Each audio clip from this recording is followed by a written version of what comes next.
하겠습니다. 시작. 하나님 위하십니다. 자, 우리 웃는 낯으로 서로 얼굴 보면 인사합니다. 당신의 얼굴을 보니 하나님의 얼굴을 보는 것 같습니다. 시작. 당신의 얼굴을 보니 하나님의 얼굴을 보는 것 같습니다.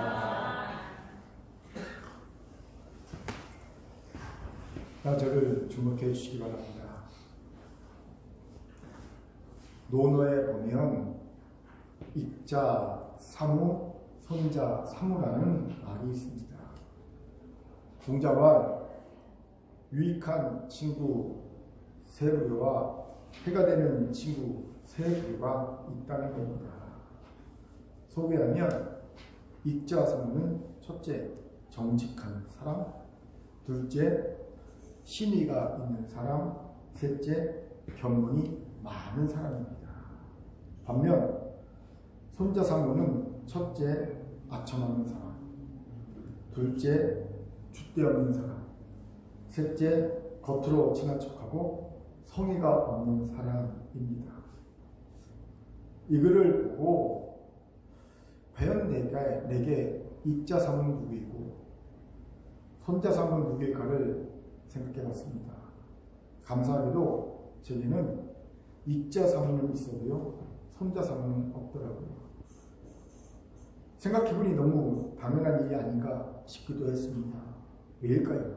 일단 제 친구들은요, 대부분 목회자이기 때문에 웬만하면 다 줏대가 넘쳐요. 다 줏대가 넘칩니다. 또 제게 아첨하고 친한 척 해봐야 제게는 얻어낼 것이 없기 때문입니다. 뭐 얻어낼 게 없잖아요. 없는 것에 감사했습니다. 그런데 문득 반대의 생각도 들었습니다. 과연 나는 내 친구들에게 익자 사무입니까? 손자 사무입니까? 적어도 내가 친구라고 생각한 이들에게 나는 어떤 사람일까가 문득 궁금해졌습니다. 전화해서 물어볼 수 없잖아요. 야, 내가 어때? 익자 사무냐? 손자 사무냐? 물어볼 수 없기 때문에 스스로 생각해 봤습니다. 제 스스로 생각하기에 적어도 저는요, 손자 사무는 아닌 것 같더라고요. 저는 친구들에게 아첨하지도 않고 줏대 없이 행동하지도 않고 친한 척하고 성의 없이 대하지 않기 때문입니다.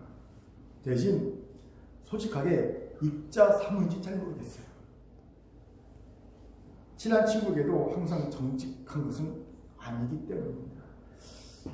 친구를 대하면서 항상 3분의 진실은 숨기고 있더라고요. 아마도 저도 모르게 세상을 살아가면서 터득한 삶의 방식인 것 같습니다. 아무리 친한 친구와도 한 3분의 진실은 숨기고 대하는 모습이 나도 모르게 터득된 것 같아요. 이제 여러분에게 묻겠습니다. 여러분은 여러분의 사랑하는 이들, 가까운 이들, 친구에게 익자 사무입니까? 아니면 손자 사무입니까? 익자 사무이길 바라고요. 설령 그렇지 않다 하더라도 적어도 손자 사무는 아니길 바랍니다. 제가 왜 이런 말 할까요?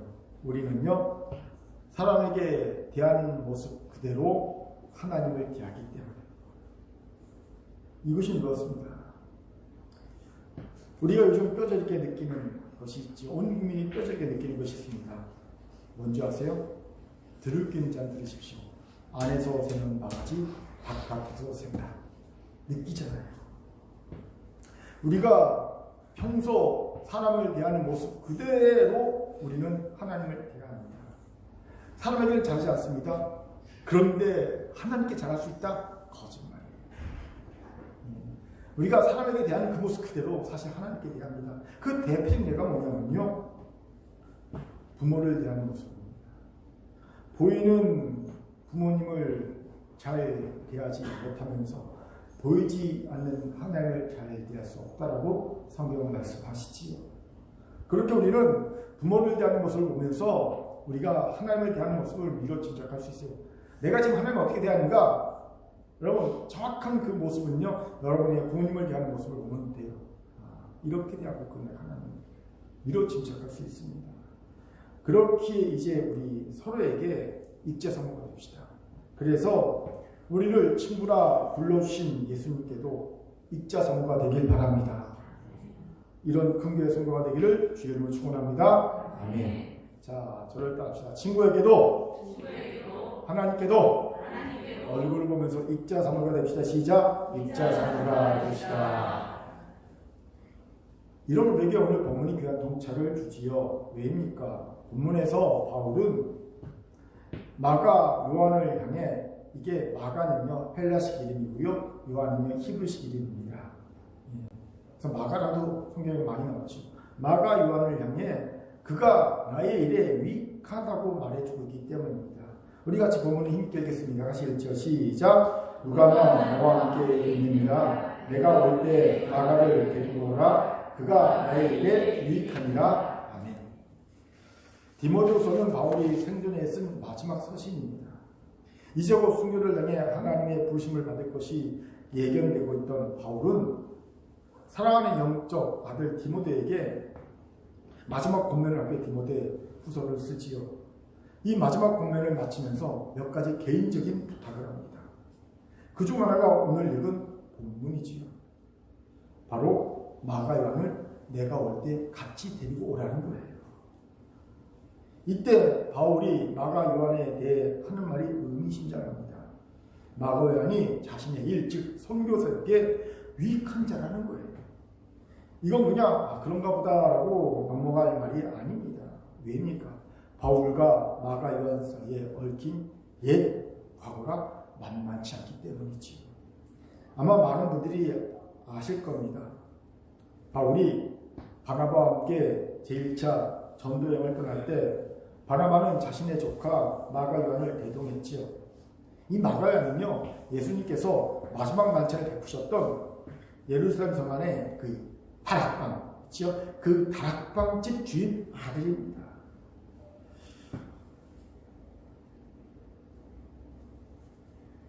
아마 그 집 전체가 일찍이 예수의 제자가 되기로 결단한 집안으로 보이지요. 이 집은요 부자입니다. 왜요? 예루살렘 성 안에 2층 집을 짓고 삽니다. 당시 예루살렘 성 안에는요 아무나 살 수 있는 것이 아니었어요. 이스라엘 사회에서 굉장히 부자들만 상류층만 살 수 있는 것이 예루살렘 성 안이었습니다. 제사장 그룹, 왕, 귀족, 아니면 진짜 거부들이 사는 것이 예루살렘 성 안이었습니다. 지금도 마찬가지예요. 올드시티는요 세계에서 땅값이 제일 비쌉니다. 아무나 살 수 있는 것이 아니에요. 거기에 2층 집을 짓고 살았다는 거죠. 또 삼촌인 바나바도 구브로 섬에 있던 지금의 키프로스 공화국이잖아요. 구브로가 터키 바로 옆에 있는 구브로 섬에 있던 자신의 토지를 팔아서 당시 예루살렘 교회가 재정적으로 굉장히 어려웠는데 그 재정적 어려움을 해결해 주는 자가 아닙니까? 그래서 얻은 별명이 바나바, 위로의 사람이라는 거죠. 사도를 위로했다는 겁니다. 어려움을 당한 사도. 이 집단 자체가 굉장히 부유한 집안이었다는 거죠. 즉 마가 요한은요 부유한 집안의 도련님으로 일찍 부모 덕에 예수를 믿은 행운아 정도로 봐도 무방하다는 겁니다. 그리고 이런 도련님 하면 떠오르는 이미지가 하나 있죠. 부잣집 도련님, 믿음 좋은 부잣집 도련님.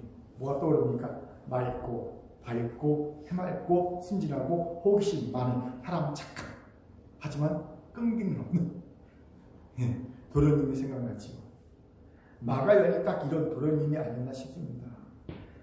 그렇게 그는 삼촌이 바울과 함께 전도여행을 한다고 할 때 이 전도여행에 동참하려고 합니다. 성경에는 누가 먼저 전도여행을 가자고 했는지는 나타나고 있지 않습니다. 하지만 마가 요한의 캐릭터를 추려보면 마가 요한이 먼저 삼촌 바나바를 부른 것이 아닌가 싶어요. 그리고 호기롭게 마가 요한은 전도여행을 떠납니다. 혹시 많고 모든 것을 긍정적으로 맑고 순진하고 착하고 혹시 많고 이런 도련님이 함께 동참하죠. 그런데 이 전도여행은요 부잣집 도련님이 호기심만으로 따라갈 수 있는 일이 아니었지요. 그만큼 힘들고 고된 여정이었습니다. 추정하기는 아마도 마가 요한은 버가에서 비시디아 안디옥으로 가려면 넘어가야 하는 타우루스 산맥 앞에서 좌절한 것 같습니다. 자, 이 사진이 요 근래에 찍은 타우루스 산맥을 가져가는 도로거든요. 우리나라의 대관령이나 미시령 고개를 보는 것 같지 않습니까? 이런 곳에 2000년 전에 도로가 없다고 생각해 보시기 바랍니다. 얼마나 길이 험할까요? 산맥이 계속 중첩되어 있는 거예요. 특히 이 지역은요, 한여름에도 눈이 녹지 않고요, 비바람이 예측 못할 정도로 불고요, 길도 험한 곳이어서 특히 산적들이 많이 출발하던 지역이었습니다. 산적들이 많이 있던 곳이었어요. 지금도 비시디아 지역을 발굴하다 보면 방패, 단창 등이 많이 나온다고 해요. 그 이후로 당시 비시디아 사람들이 산적 노릇을 많이 했기 때문이라고 현지인들이 말하는 것을 듣습니다. 그렇게 마가가는 버가에서 그만 전도여행을 포기하고 예루살렘에 들어가려고 합니다. 저기 어떻게 넘어가요? 산적들이 많은데. 힘들어서 안 되겠다. 포기합니다. 우리 사도행전 13장 13절 읽겠습니다. 시작. 바울과 및 동행하는 사람들이 바보에서 배 타고 밤빌리아에 있는 버가에 이르니 요한은 그들에게서 떠나 예루살렘으로 돌아가고. 이 사건이 바울에게 마가 요한에 대한 부정적 인식을 심어주는 결정적인 계기가 되었을 거지요. 왜요? 2차 전도 여행을 떠날 때 마가 요한을 데리고 가는 일로 인해 그토록 서로에게 중요한 동역했던 바울과 바나바가 심하게 다투고 결국 둘이 갈라서게 되기 때문이지요. 사도행전 15장 37절부터 41절까지 다시 읽겠습니다. 시작. 바나바는 마가와는 요한도 데리고 가고자 하나 바울은 밤빌리아에서 자기들을 떠나 함께 일하러 가지 않은 자를 데리고 가는 것이 옳지 않다 하여 서로 심히 다투어 피차 갈라서니 바나바는 마가를 데리고 배 타고 구로를 가고 바울은 시리아를 택한 후에 형제들에게 주의 은혜에 부탁함을 받고 떠나 시리아와 길기아를 다니며 그들을 경고하게 하니라. 아멘. 이 마가단을 데리고 가는 문제로 인해 바울과 바나바가 싸우고 크게 싸우고 갈라서게 된다는 거죠. 바로 이런 과거의 악연이 있던 이가 마가단입니다. 분란의 중심에 있던. 그런데 사도 바울이 죽음을 앞두고 있던 시점에서 디모데에게 마가 요한을 자신의 사역에 유익한 자라고 말하고 있는 겁니다. 의미심장하지 않을 수 없지. 왜요? 마가 요한이 자신에 대해 사도 바울이 가지고 있던 짙은 불신의력을 깨버렸고요, 견고한 신뢰를 얻은 이가 되었다는 거거든요. 그 증거가 됐기 때문입니다. 이것이 놀랐습니다. 원래 한번 무너진 신뢰를 다시 회복하기는 정말 어려운 거지요. 그렇게 최고 난이도의 연애가 뭔지 아세요? 헤어진 연인과 다시 사귀는 거. 이게 난이도 최고예요. 웬만하면 헤어진 사람하고는요, 다시 만나는 게 아니라고 하더라고요. 그만큼 깨어진 신뢰를 회복하기가 쉽지 않기 때문입니다. 하물며 남목사처럼 물렁물렁한 사람도 아니고 적어도 하나님의 일에서만큼은 누구보다도 정확했던 사도 바울 같은 사람에게 신뢰를 잃은 마가 요한이 다시 신뢰를 회복하기란 정말 어려운 일이었을 겁니다. 우리는 사도 바울이 하나님의 일부분에서 얼마나 정확한 사람이었는지를 한 가지 사건에서 알게 되죠. 바로 안디옥에서 외식한 베드로와 바나바를 면전에서 꾸짖은 사건입니다. 바나바는 워낙 친한 사이니까 그럴 수 있다 치고요. 여러분, 베드로가 누굽니까? 예수님의 수제자이자 당시 예루살렘 교회의 핵심 리더 아닙니까? 그런데 그런 베드로를 외식했다고 면전에서 꾸짖습니다. 그것도 대단한 일이 아니에요. 사실 보면요, 베드로가 이방인들과 식사하고 있었거든요. 그런데 예루살렘 사람들이 왔다는 겁니다. 율법주의자가 뭐예요? 근데 그 율법주의자들이 꼬투리를 잡을까, 후집을 잡을까, 너 어떻게 유대인이 이방인과 같이 식사할 수 있니? 꼬투리를 잡을까봐 괜히 그 말 들을 것이 싫어서 베드로가 급히 식사 자리를 떠납니다. 어떻게 생각하면 별거 아니잖아요. 그렇죠? 문제 생기지 않게 하기 위해서 떠난 건데 그것을 보고 바울이 대응하죠. 그리고 감히 베드로를 면전에서 꾸짖습니다. 이것이 사도 바울이 정확하지요. 틀리면요 가치 없습니다. 이런 사도 바울이었기에 한 번 신뢰를 깨고 도중에 집으로 돌아간 있었던 마가 요한에 대해 깊은 실망과 부정적 인식을 가졌던 것이고요.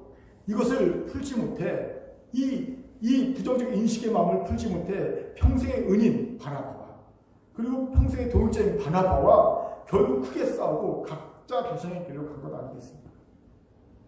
이런 바울인이 깨진 신뢰를 회복하기가 얼마나 어렵겠습니까? 우리가 그냥 막연하게 어렵겠구나라고 생각하는 것 이상의 어려움이 있었을 것을 쉽게 짐작할 수 있지요.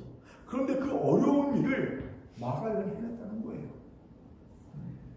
그리고 사도 바울의 놀라운 고백을 이끌어냅니다. 마가 요한은 내 사역에 아주 유익한 자다. 이 고백은 어쩌면 사도 바울이 예전에 자신의 모습을 돌아보며 내가 마가 요한을 잘못 판단했었다. 내가 그에게 편협한 인식을 가졌다라는 자기의 잘못을 고백하는 내용도 담긴 고백이 아닐까 싶습니다. 자기의 잘못을 인정이 닿는 고백이라는 거지. 그렇게 궁금합니다. 어떻게 마가요한은 사도 바울에게 이런 고백을 이끌어낼 수 있었을까요? 그는 어떻게 깨진 신뢰를 더 큰 신뢰로 회복할 수 있었을까요? 같이 마가요한의 삶을 한번 추적해 봅시다. 알 수 있을 거예요. 먼저 볼 수 있는 것은요, 마가요한이 자신의 치명적 약점을 보완했다는 거예요. 질문 생기죠. 그럼 마가요한의 치명적 약점이 뭡니까? 뭘까요? 쉽게 발견할 수 있습니다. 호기심과 열정이 많기에 호기롭게 뭔가 쉽게 시작하지만 어려움이 닥치면 금방 포기해버리는 모습. 이게 마가요한의 치명적 약점이죠. 우리는 마가요한이 호기롭게 시작했다가 중도에 포기한 일이 1차 전도 여행만이 아니라는 사실을 성경에서 확인하게 되지요. 우리 같이 마가복음 14장 52절을 힘있게 읽도록 하겠습니다. 시작! 한 청년이 벗은 몸에 배 혼인물을 들고 예수를 따라가다가 물에게 잡힘에 배 혼인물을 버리고 벗은 몸으로 도망하니라. 아멘. 이 한 청년이 마가 요한일 것이라고 많은 일이 추정하지요. 아마도 마가요한은 자고 있다가 예수께서 잡히셨다는 얘기를 듣자마자 급한 마음에 옷도 못 입고 자동차로 벌거벗은 그대로 배 혼입만 두르고 예수를 쫓아간 것 같습니다. 그런데 그만 가다가 우리가 예수의 제자임을 알고 발각되고 잡히자 놀래갖고 자기가 누드라는 사실을 까맣게 잊어버렸죠. 배 혼입을 행겨쳐서 그냥 벗은 몸으로 도망치는 모습을 보였다는 거죠. 누구보다도 호기롭게 제자들은 다 도망칠 때 자기 혼자입니다. 청년의 열정과 호기심을 가지고 예수를 따라갔지만 결국 마가요한은 고난 앞에 꼬리를 내리고 수치스럽게 도망가는 모습을 보이지요. 무슨 말입니까?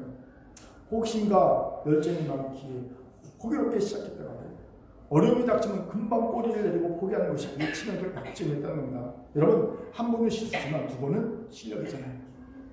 똑같습니다. 반복되는 실수는 그의 약점입니다. 저는 이런 마가요한의 모습에서 제 청년 시대의 모습을 언뜻 보게 됩니다. 제가 딱 이랬기 때문이죠. 저도요, 호기심도 많고 열정도 많았기 때문에 뭐든 쉽게 시작했어요. 그런데 끈기가 약했어요. 그래서 항상 용두사미가 됐어요. 뭔가 시작했다가 또 금방 포기해버려요. 용두사미. 그런 기억이 있어요. 나는 항상 시작하고 끝마지 못했다. 라는 그런 기억이 청년 시절의 제 모습에서 기억이 납니다. 물론 지금은 누구보다도 끈기가 더 잘합니다. 지금은 뭔가 시작하면 끝까지 가요. 끝까지 가요. 저는 제 약점을 보완했지요. 그런데 혹시 우리 중에도 이런 약점이 있는 분이 있습니까? 그렇다면 아마 그것 때문에 나를 아는 이들에게, 친구들에게, 내 주변의 사람들에게 신뢰를 잃어버렸을 가능성이 큽니다. 어떤 이도 용두사미식으로 일을 처리하고 용두사미식으로 관계를 맺는 이들을 신뢰하지 않기 때문이지요. 여기서 질문이 생기지요. 마가요한은 어떻게 자신의 치명적 약점을 보완했을까요? 두 가지가 있어요. 먼저는 그는 자신의 약점을 숨기기에 급급해하지 않았어요. 대신 공동체에 드러내고 있다는 겁니다. 어떻게 이런 말 합니까? 한 청년의 혼입을 사건은요, 사복음서 중 유일하게 마가복음에만 기록되어 있어요. 그런데 마가복음서는 누가 썼습니까? 마가요한 자신이 썼어요. 자신이 썼어요. 자신이 복음을 쓰면서 자신의 가장 부끄러운 자신의 치명적인 약점을요 본인이 쓰고 있는 거예요. 마가 요한은 자신의 부끄러움과 치명적인 약점을 만천하에 스스로 공개하고 있는 겁니다. 그리고 이것이 마가 요한이 치명적 약점을 극복할 수 있었던 비결이 됨을 보지요. 왜입니까? 약점은 스스로 드러내는 순간 이미 그것은 치명적 약점이 되지 않기 때문입니다. 왜 그렇게 될까요? 많은 사람들의 도움을 얻을 수 있기 때문입니다. 2배속으로 월급 독립이라는 책에 이런 흥미로운 내용이 나옵니다. 요즘 시대는 온라인 시대잖아요. 온라인 시대에는요, 약점은 더 이상 하자가 아니라, 성하자가 아니라, 하자가 아니라, 사람들을 모이게 하는 공감 포인트라는 겁니다. 예를 들어, 내가 피부 트러블이 너무 심합니다. 그러니까 피부가 내 약점이에요. 이제 이 온라인 시대는요, 이 약점을 온라인에 공개하면요, 사람들이 공감을 한다는 거죠. 그리고 그런 약점을 가진 사람들이 좋아요를 눌러주거나 위로와 공감과 실제적인 자기의 그 노하우를 전수해준다는 거예요. 나도 예전에 그랬어요. 그런데 나는 이렇게 해서 피부 트러블을 나는 이겨냈어요. 이러면서 막 응원하고 실제의 방법을 가르쳐 준다는 거예요. 그런데 이외에도 사실 약점을 드러내면 얻을 수 있는 것이 많습니다. 제가 어떤 책을 봤더니 3가지가 있다고 얘기하더라고요. 먼저는 자신을 아는 힘, 자신이 무엇을 알고 있고 무엇을 모르는지 아는 힘이 메타인지라고 하거든요. 메타인지가 강제적으로 강화된다는 겁니다. 사람들이 내게 피드백을 해주기 때문이죠. 내 약점을 드러내면 사람들이 그것에서 피드백을 해주기 때문에 메타인지가 강제로 강화된다는 거죠. 2번째는 미움받을 용기를 장착하게 된다는 거죠. 약점을 드러내면 우리는 인정욕을 벗어날 수 있어요. 그래서 미움받을 용기가 장착되는 겁니다. 3번째는 자유로워집니다. 당연합니다. 약점을 숨기려고 써야 했던 노력, 에너지 이젠 안 써도 됩니다. 안 해도 됩니다.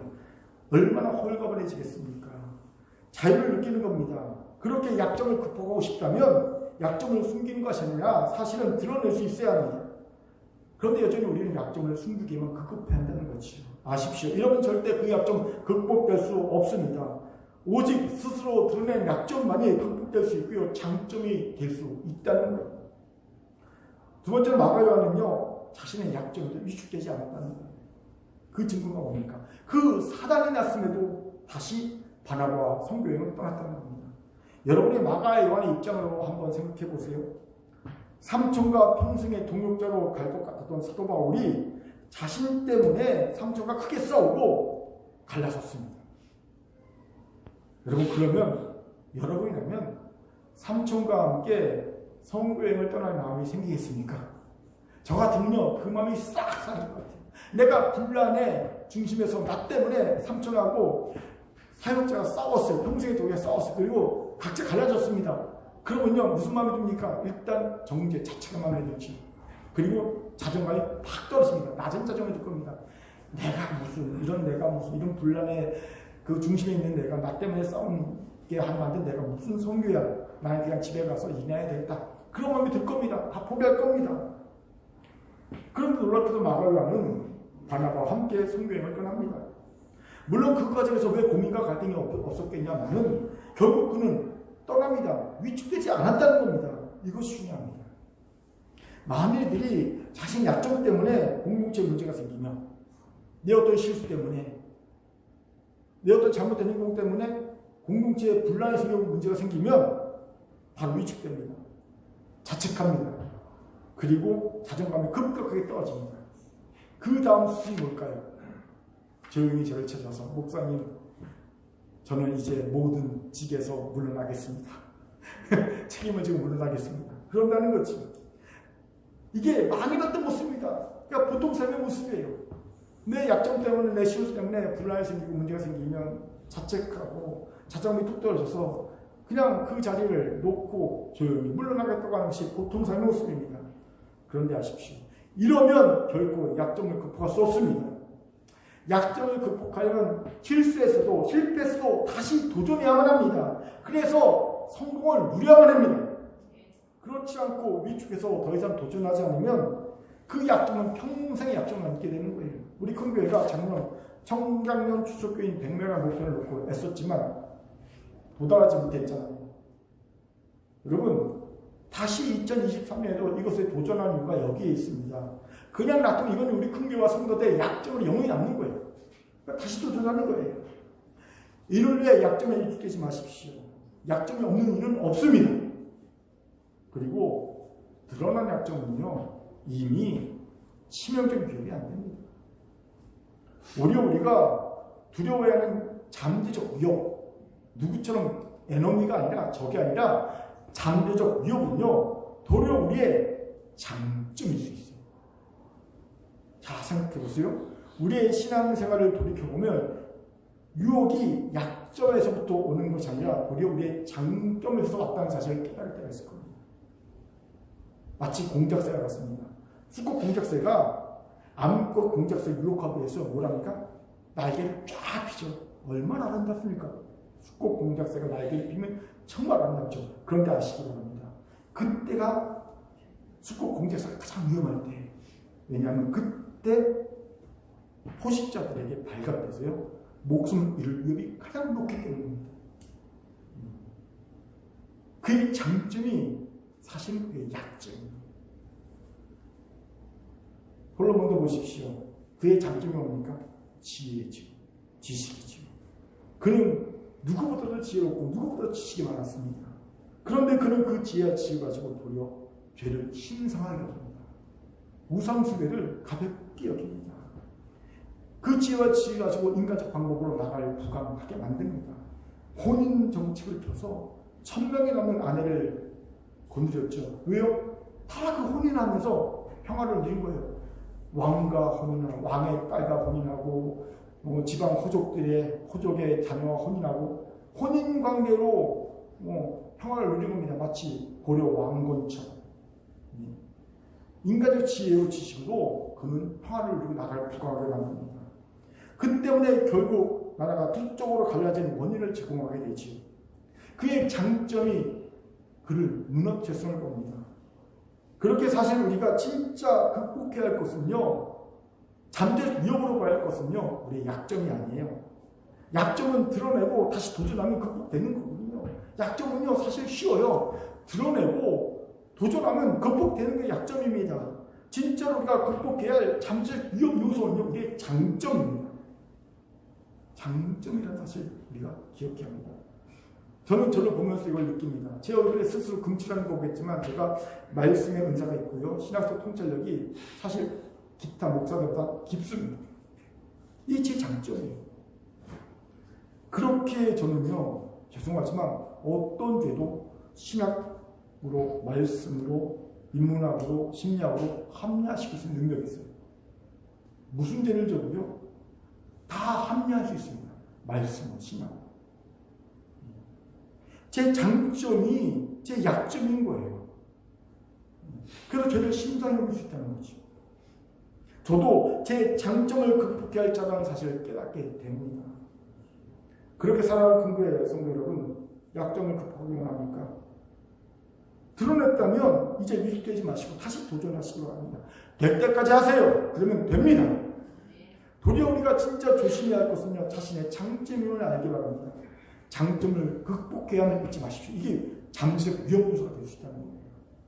이러면 약점 때문에 잃었던 신뢰를 회복할 수 있을 것이고요. 다시 나를 아는 이들에게 내가 유익한 자가 될 수 있을 줄 믿습니다. 아멘. 자, 따라합시다. 약점은 위축되지 않고 유익되지 않고 드러내고 그렇군가? 도전하여 극복하면 됩니다. 시작. 도전하여 극복하면 됩니다. 아멘. 두 번째로 마가얀이 깨진 신뢰를 더 큰 신뢰로 회복할 수 있었던 이유는요, 자신만의 확실한 실력을 쌓았기 때문이라는 거예요. 무슨 말입니까? 간단합니다.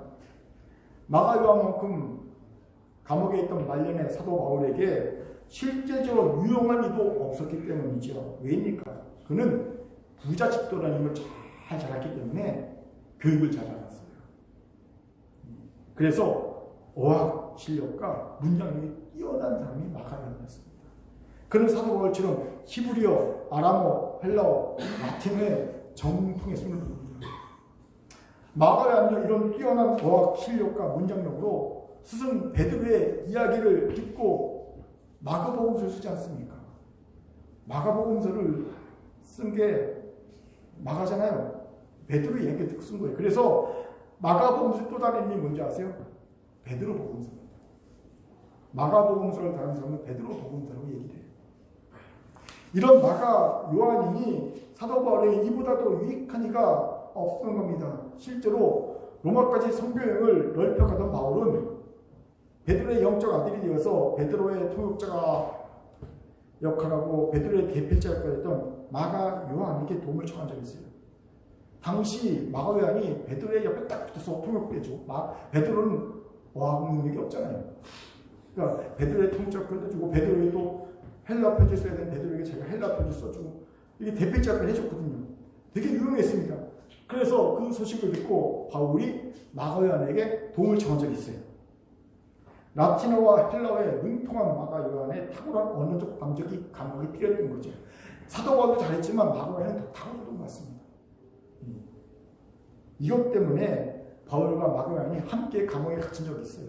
골로새서 4장 10절에 보면 둘이 한 명의 감옥에 갇혀 있어요. 이게 로마 감옥인지 에베소 감옥인지 모르지만 아무튼 같이 사역하다가 같이 갇혔어요. 바울과 마가 요한. 이러니 보세요. 말년의 눈이 침침해서 편지를 쓸 수 없는 사도 바울에게 마가 요한만큼 유익한 이가 있겠냐는 거지. 예. 여기저기 편지로 목회를 해야 되는 사도 바울에게 마가 요한은 정말 유익한 사람이었다는 겁니다. 이것에 주목합시다. 깨어진 신뢰를 바꾼 신뢰로 회복하기로 합니까? 그렇다면 내가 아니면 안 된다고 누구나 인정할 만한 자신만의 실력을 갖춰야 합니다. 저는 배우 이병헌 씨가 그런 이라는 생각을 한 적이 있어요. 사실 잘 나갈 때 배우로서 치밀한 스캔들이 있었잖아요. 그런데 그는 누구도 이 일을 제기할 수 없는 탁월한 연기력으로 치밀한 스캔들을 극복해내 버립니다. 충무로나 헐리우드에서 이병헌이 아니면 안 되는 글을 쓸 수밖에 없는 탁월한 연기력을 보였지 않습니까? 저도요. 제 입에서 진짜 그런 말이 나왔어요. 딱 영화를 보고 나서 역시 이병헌이구나. 저 사람 어쩔 수 없이 배워야 되겠다. 그의 뭐 사생활과 상관없이 저 사람은 그래도 배워야 되겠다. 라는 생각이 드는 거예요. 왜? 연기 잘하니까 그냥 그래 사생활은 잘못했어도 그래도 저렇게 연기 잘하는 사람이니 저 사람은 어쩔 수 없이 배우려 해야 되겠다. 뭐 그런 마음이 들더라고요. 저도. 대체불가. 저는 이런 모습을 성경의 인물 다윗에게 봅니다. 그는 허물이 많지만 치명적 허물이 있습니다. 그런데 하나님은 끝까지 그를 사랑하시죠. 사용하셨습니다. 왜일까요? 대체불가의 인물이었기 때문입니다. 당시 다윗의 영성은요, 동시대 신약보다 약 1000년 이상 앞선 신약의 영성이었어요. 신약의 영성. 그는 하나님을 나의 하나님을 부릅니다. 하나님을 나의 목자라고 부릅니다. 그 당시 이스라엘 사람들은 감히 상상할 수 없는 하나님의 모습이죠. 그 끝에야 그들은 만군의 여호와 하나님, 이스라엘 하나님이라고 부르는 거예요.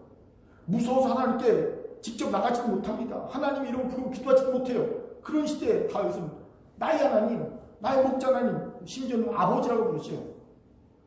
다윗이 뭐라고 합니까? 내 부모는 나를 버렸으나 내 하나님께서는 나를 영접하시리이다. 다윗에게 하나님은 아버지였던 겁니다. 이러니 하나님이 그를 끝까지 붙잡아 주신 겁니다. 대체 불가예요. 영성이 당시 사람들 가운데 독보적인 거예요. 저는 여기에서 큰 교회가 교회의 멸종 시대에도 살아남을 수 있는 방법을 봅니다. 바로 하나님과 세상에 대체 불가한 교회가 되는 거예요. 사실 큰 교회는 이런 비전을 하나님 주시고 개척된 교회입니다. 그래서 이름도 큰 교회 아닙니까? 세상에서 큰 교회 이름을 가진 교회는 없어요. 세상에 어딜 찾아보시 이름이 큰 교회가 있나? 없어요. 대체 불가한 이름입니다. 또 15년부터 계속 하나님이 이런 기도를 하게 하셨어요. 있을 만한 교회, 있어야 되는 교회, 칭찬받는 교회, 인정받는 교회. 이게 하나님이 주신 비전과 사명입니다. 여러분 이 기도를 한마디 딱 요약하면 뭔지 아세요? 대체 불가한 교회. 이를 위해 개척 초기부터 큰 교회는요, 이런 교회가 되려고 우리만의 길을 걸어왔습니다. 기존 교회와 다르게 말도 안 되게 여러 가지를 해왔죠. 돌아보니 정말 개척 초기에는요, 감히 다른 교회들은 흉내낼 수 없는 일들을 참 많이 해왔더라고요. 많습니다. 근데 요즘 수련회 시즌이니까 수련회와 관련된 예만 하나 들어볼게요. 우리 여름 수련회 청계사에 살 때가 있었죠. 기억나십니까? 네. 개척한 2년, 3년 동안 청계사에 집회를 하고 저녁 7시 반부터 8시부터 집회를 하고 딱 집회가 끝나고 밖을 딱 나오니까 청년 하나가 목사님 해가 뜨고 있어요. 해가 밝고 있어요. 그 지점부터 진짜 저기서 이렇게 해가 이렇게 떠오르고 있더라고요. 무슨 얘기인지 아세요? 저녁 7시 반부터 시작한 8시부터 시작한 집회가 새벽 5시까지 가요. 시시하게 겨우 12시까지 집회해놓고 이렇게 집회가 길어 라는 말 하지 맙시다. 예전에는요 그냥 12시는요 설교 끝날 때였어요. 아, 목사님 설교가 12시 끝나면 일찍 끝났네. 9시부터 시작된 설교가 12시쯤 끝나면 3시간 정도 끝나면 일찍 끝났네. 좀 설교가 길면 한 12시 반, 1시까지 가잖아요. 그럼 한 3시간 반, 4시간 설교하면 목사님 좀 오늘 좀 기네 이랬거든요. 저도 설교하면서 좀 힘들다 하면 보면 설교 한 3시간 반 할 때 좀 힘드네 설교가. 그런데 지금의 우리는 그냥 그런 교회가 되었어요. 저를 포함한 목회자들도 그냥 그런 목회자가 된 것 같고요. 세상의 어떤 교회 리더들과도 비교할 수 없이 대단했던 리더들도 그저 그런 리더들이 된 것 같고, 제가요 당시에는요 어디 가는지 엄청 친해서 진심에서 우리 교회 리더들을 봐 이런 리더들이 없다 칭찬했거든요. 너무 대단한 헌신을 했기 때문에 상상할 수 없는 헌신과 열심을 가졌기 때문에 내가 그랬거든요. 어디 가나 우리 교회 리더들 진짜 대단하다 이런 사람이 없다 이렇게 내가 칭찬했거든요. 또 세상의 어떤 교회학교와 비교할 수 대단한 교회학교도 그저 그런 교회학교 되었습니다. 당시 저도 어디 가서 우리 교회 교회학교를 봐 대단하다 시선은 부족하지만 이런 열심히 있고 이렇게 생명 있는 교회학교 없다 자랑했거든요. 근데 이제는 그저 그런 교회학교가 된 것 같습니다. 그런데 아십시오. 이러면 깨진 하나님의 신뢰를 회복할 수 없습니다. 널리고 널린 그저 그런 교회와 성도에게 하나님의 특별한 신뢰를 한 번도 주실 수가 있겠냐는 거죠. 그저 그런 널린 교회들 중에 하나입니다. 이것이 저를 회개했겠습니다. 이 모든 일이 제가 독보적인 목회자에서 그냥 그저 그런 목회자 스스로를 전락시켜버렸기 때문이 아닐까라는 생각이 들었기 때문입니다. 그렇게 다시 회복하기 바랍니다. 그 회복의 기점이 이번 동계수련회 되기를 주님을 축원합니다. 그런데 이건 여러분도 마찬가지죠. 하나님에게 꼭 필요한 대체 불가의 성도가 되십시오. 이를 위해 자신이 어떤 신뢰를 갖춰야 될지를 기도하고 노력하시기 바랍니다. 제가 이 설교 준비하며 놀랍게도 하나님께서 제 마음 가운데 큰 교회 대체에 불과한 성도가 있다고 하면서 막 떠오르게 하시더라고요. 우리 큰 교회는요 여전히 대체에 불과한 성도들이 있어요. 혹시 내가 그 사람이 아닐까 궁금하십니까? 아는 방법이 있습니다. 내가 그 사람이 아닐까 궁금하시면 이렇게 하면 됩니다. 자신에게 한번 물어보세요. 내가 진짜 대체 누가 이 성도인가? 그때 자신 속에서 그래? 그러면 그 사람 그거 맞습니다. 그래서 얘기하고 저는 금요일 성도 모두가 대체에 불과한 성도가 될 줄 믿습니다. 그렇게 되십시오. 그것이 깨진 신뢰를 회복하고 더 큰 신뢰를 얻게 할 줄 믿습니다. 아멘. 저를 따라서 옆분 보고 인사합니다. 당신은 하나님과 큰 교회에게 대체에 불과한 사람입니다. 시작. 대체에 불과한 사람입니다.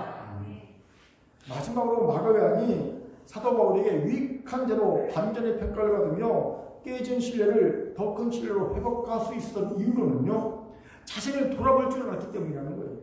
우리가 사도행전 13장 14절 5절을 읽겠습니다. 시작. 두 사람의 성령의 보내심을 받아 신루디냐에 들어가서 거기서 배를 타고 구불에 가서 살라미에 이르러 하나님의 말씀을 유대인의 여러 회당에서 전하일세 요한을 생명으로 보았더라. 아멘. 사도행전 13장 5절에서 언제 마가 요한이 바울과 바나바의 1차 전도 여행에 합류하게 되는지를 알게 되지요. 바로 첫 전도지였던 구브로섬, 키프로스에 있던 살라미에서부터 합류했다는 거예요. 이때 마가 요한의 나이가 몇 살쯤 되었고요. 무슨 일을 하고 있었는지 아시는 분 있습니까? 제가 알려드릴게요. 약 30대 중반일 것으로 추정이 됩니다. 그냥 제가 30대 중반이라고 하는 게 아니라 제가 계산해 봤어요. 자, 예수님이 언제 태어나셨습니까? 예수님이 주전 4년에 태어나셨어요. 보통 주전 4년이라고 추정합니다.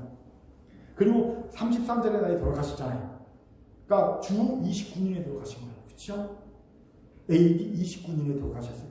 그때 마가가 청년이었다고 얘기하죠. 청년. 그러니까 그냥 우리가 뭐 청년이라고 하면요, 한 18에서 20살 그쯤으로 봐주면 됩니다. 17 정도면 청소년이라고 하잖아요. 그렇죠? 18에서 20살 그 정도. 20로 칩시다. 그러니까 마가가 20살 때 예수님이 돌아가신 거예요. 자, 그리고 첫 전도여행이 언제 있으면 AD 45년에 있었습니다. 그러면 보세요. AD 29년에 마가 요한이 한 20살이었고, 그 다음에 AD 45년에 첫 전도여행이 있었으면 마가 요한은 몇 살일까요? 29 플러스 16해야죠. 아니, 29 플러스 몇 대 됩니까? 20 플러스 16 하면 되죠. 그럼 몇 년입니까? 36살. 즉, 마가 요한이 36살 때 첫 전도여행에 합류했다는 것을 짐작하게 됩니다. 물론, 러프하게 추정한 겁니다. 한 34살부터 36, 그 사이가 아닐까 싶어요. 결코 적은 나이가 아니지요. 그럼 이때 마가 요한이 뭘 하고 있었을까요? 36까지 백수는 아니었겠죠. 그렇죠? 그는 부모가 물려준 감옥, 무역업에 열심을 따고 있었음을 추정합니다. 그의 집은 일찍이 돈과 철과 같은 광물자원이 풍부하고 지중해 해산물이 풍성한 구브로에서 중개 무역을 통해 거부가 된 집이었어요. 특히 어머니 마리아는 남편보다 장사 수완이 뛰어났다고 해요. 그래갖고 돈을 많이 벌었고요. 거부되고 나니까 아들의 교육을 위해서 어디로 유학을 보내려고 생각하며 어떻게 했냐면요. 예루살렘을 유학을 보내면서 집이 다 구브로에서 예루살렘으로 이주한 거예요. 아들의 공부를 위해 예루살렘으로 이주해서 큰 2층 집을 친 거예요.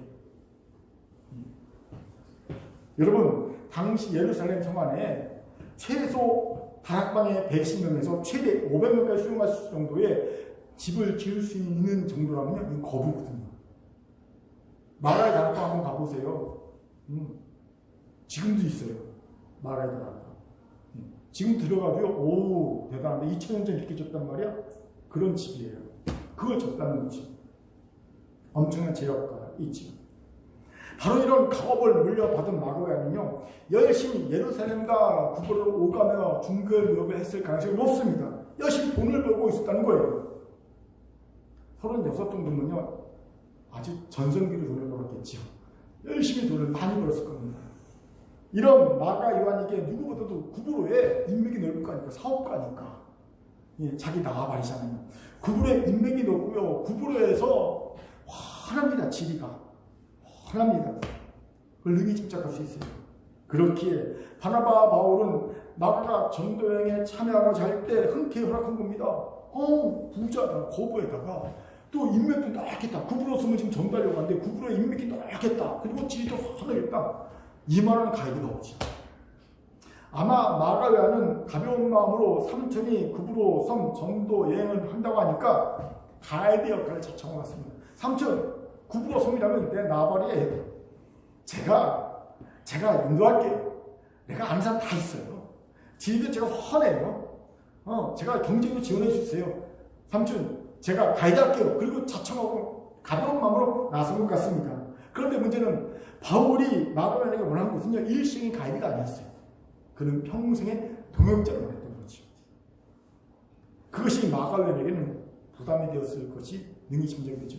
그냥 가벼운 마음으로 구브로 섬이니까 내 나발이니까 내가 가이드해 주지 하고 자발적으로 참여했는데 가다 보니까 이게 아니잖아. 그렇죠? 평생의 동역자를 요구하는 거예요. 그리고 또 힘들어.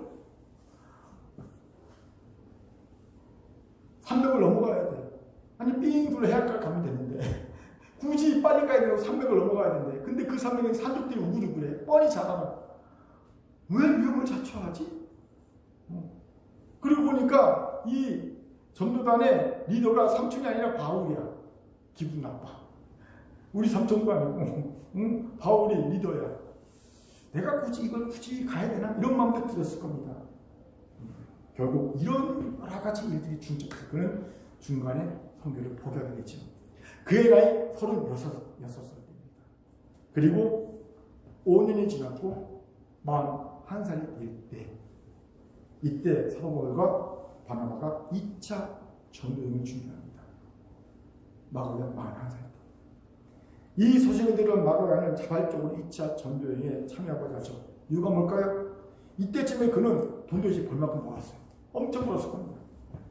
그리고 이미 결혼해서 자녀를 낳아서 다 자녀도 출가시켰을 겁니다. 그 정도 나이 때문에 옛날 사람은 다 출가시켰을 겁니다. 이제 자신의 인생의 의미를 고민할 때가 된 거예요. 그리스도입니까? 그런 마가야에게 5년 전에 자신이 포기한 전도 여행에 대한 아쉬움과 죄송함이 마음에 있을 겁니다. 깨름직했죠. 그래서 다시 전도여행에 참여하고 싶었던 것 같습니다. 그런데 이게 웬일입니까? 사도 바울이 자신을 벌레보듯 합니다. 자신이 참여할 걸 극구 반대합니다.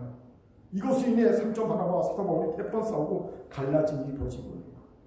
이것이 얼마나 마가야에게 충격이 되었을까요? 이것을 짐작하게 되는 것이 이후의 마가야의 삶입니다. 마가야는 이 일 이후에 그의 가업을 포기하고 전적으로 전도사에 헌신합니다. 특히 그는요, 베드로의 제자가 됩니다. 베드로의 손가발이 됩니다. 베드로의 입이 됩니다. 베드로를 대신 통역하고요, 베드로를 대신 쓰고요, 베드로 옆에 딱 붙어서 베드로를 보좌합니다. 그래서 베드로 전서에서 마가를 이렇게 부릅니다. 내 아들이라고 합니다. 내 아들 마가라고 부릅니다. 귀한 사역자였고 동역자로 활동했다는 거죠. 말년에 마가야는요, 어디로 가냐면요, 이집트로 갑니다. 이집트의 알렉산드리아로 갑니다. 그래서 복음을 전합니다. 그래서 큰 복음이 납니다. 여러분, 요즘도 가끔 이집트의 koptic 교회라는 말, koptic 그리스도라는 말을 들을 겁니다. 그들이 신이 순교당했다 그런 얘기 들을 거죠. 이게 마가야이 만든 교회예요. 이집트 koptic 교회. 그래서 마가야의 별명이 뭐냐면요, koptic 교회의 아버지 알렉산드리아 교황청의 초대 교황이라고 부릅니다. 초대 교황이라는 건 알렉산드리아 초대 교황 마가야. 결국 마가야는 알렉산드리아에서 순교를 당하죠. 사람들이 마가야를 밧줄에 묶어서 질질 끌고 다닙니다. 죽을 때까지. 그리고 감옥에서 두드러 패서 순교를 당합니다. 이런 마가야의 변화를요, 사도바울이 보고 들었을 겁니다. 그러니 마가야에 대한 신뢰를 다시 회복할 수 있는 거지. 질문이 생기지. 어떻게 41살에 마가야이 모든 걸 내려놓고 주의 제자로 전적인 헌신할 수 있었을까요? 그 많은 부, 이제 편하게 뭘 놀고 먹고 쉬면 될 나이에, 그렇잖아요. 벌만큼 벌었어요. 자녀 다 출가시켰습니다. 그럼 뭐 하고 싶습니까? 놀자, 여행 떠나자, 즐기자, 뭐 이럴 것 같지 않습니까? 근데 도리어 그는 41살에 전적인 헌신합니다. 왜요? 자신을 돌아봤기 때문입니다. 그러면 잘못해서 돌이킬 수 있습니다. 회개할 수 있습니다. 여기에 대적사탄의 계략이 있지요. 대적사탄은 우리가 자신을 돌아보기 시작하면 회개할 수 있고 하나님과 사람 사이에 깨어진 신뢰를 회복할 수 있다는 걸 잘합니다. 그렇게 대적사탄은 어떻게 하든지 우리가 자신을 돌아보지 못하도록 합니다. 방법은요, 욕망에 취해 사도록 하는 거예요. 욕심에 취해 사도록 하는 거예요. 욕심에 취해버리면 절대 자신을 돌아보지 못한다는 것을 사단은 잘합니다. 죄송합니다. 제가 얘기를 안 하고 싶지만 시국이 너무 급해서 얘기를 합니다. 현 정부를 보세요. 대선 때 자신들이 한 말과 180도 전혀 다르게 행동하고 있음을 보지요. 아예 자신들이 그렇게 180도 다른 말을 하고 다른 행동을 하고 있다는 걸 모릅니다. 심지어 자신이 비난하고 욕하던 것을 자신이 그대로 하고 있다는 것을 인지조차 못하고 있습니다. 왜 그럴까요? 욕망에 취해 살고 있기 때문입니다. 욕심에 가득 차 살고 있기 때문에 지금 자신이 뭘 하고 있는지, 자신이 그렇게 비난하고 정죄하던 것을 자신이 그대로 하는지 이해를 못하는 거예요. 알지도 못하는 겁니다. 여러분, 욕망에 취하 욕심에 취하면 자신을 돌아볼 수 없습니다. 이런 이는 항상 나와 내 측근 성, 나와 반대편의 사람 악이라고 규정짓고 아주 단판적 생각으로 살고요. 이런 이가 권력을 쥐게 되면 무슨 일이 벌어진지 아십니까? 독재자라고 합니다. 단편적인 사고를 가진 사람, 적과 악이라는 단편적인 사고를 가진 사람이 힘을 가지게 되면 독재자가 탄생하는 거예요. 기도가 절로 나오는 순간이지. 그런데 우리도 마찬가지입니다. 우리도 욕망에 취해 살면 극골이 됩니다. 그럼 어떻게 욕망에 취해 살지 않을까요? 여러분, 산으로 들어가야 합니까? 중립해야 합니까? 지금 조계종 난리가 났죠. 이판사판 난리 났어요. 아세요? 조계종 지금 난리 난 거? 싸우고 난리가 났어요, 지금. 신문에서 잘 안 떠들어서 그렇지. 개판 일보 지킨다고 그러죠. 그럼 어찌해야 될까요? 산으로 들어가면 안 돼요. 간단합니다. 십자가 앞에 나와야 합니다. 그래서 내 정욕과 탐심을 못 박아야 합니다. 아니, 못 박겠음을 봐야 합니다. 갈라디아서 5장 20절 힘있게 읽습니다. 시작! 그리스도 예수의 사람들은 육체와 함께 그 정욕과 탐심을 십자가에 못 박았느니라. 아멘.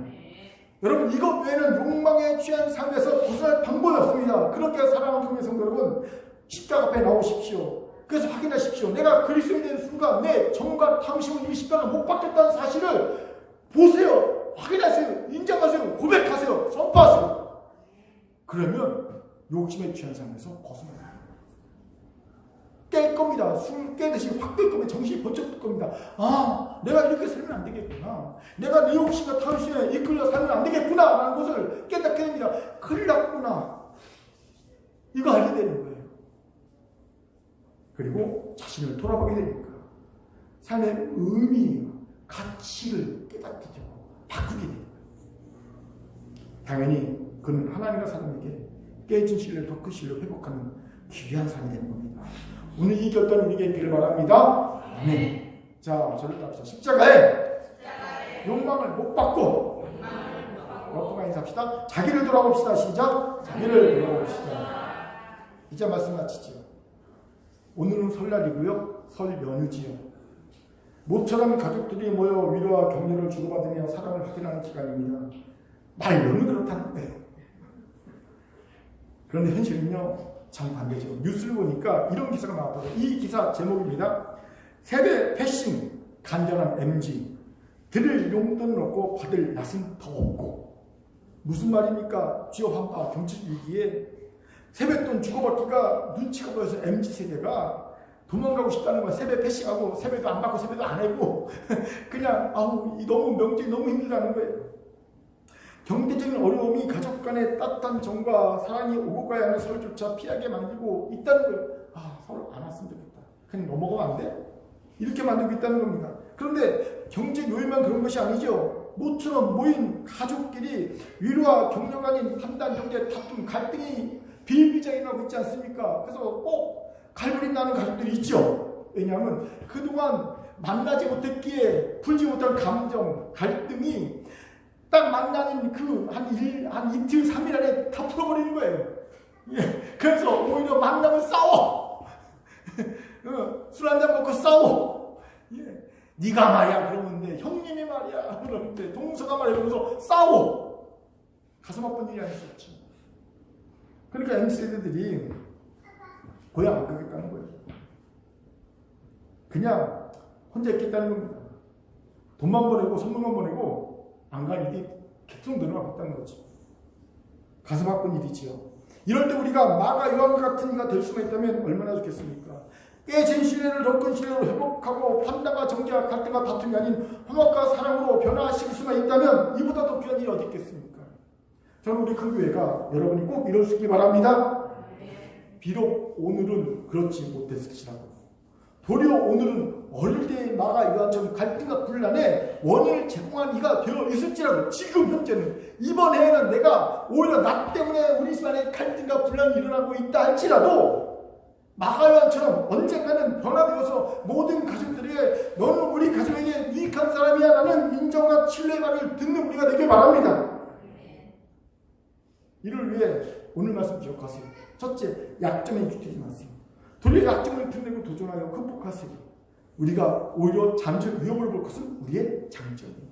두 번째, 하나님과 사람에게 대체 불가능이가 되세요. 실력을 갖추세요. 영적 실력, 세상적 실력 갖추시기 바랍니다. 세 번째, 욕망에 취해 살던 자라도 십자가의 욕망이 못 박혔음을 확인하세요. 이곳을 욕망에서 깨어나서 자기를 돌아보세요. 회개하세요.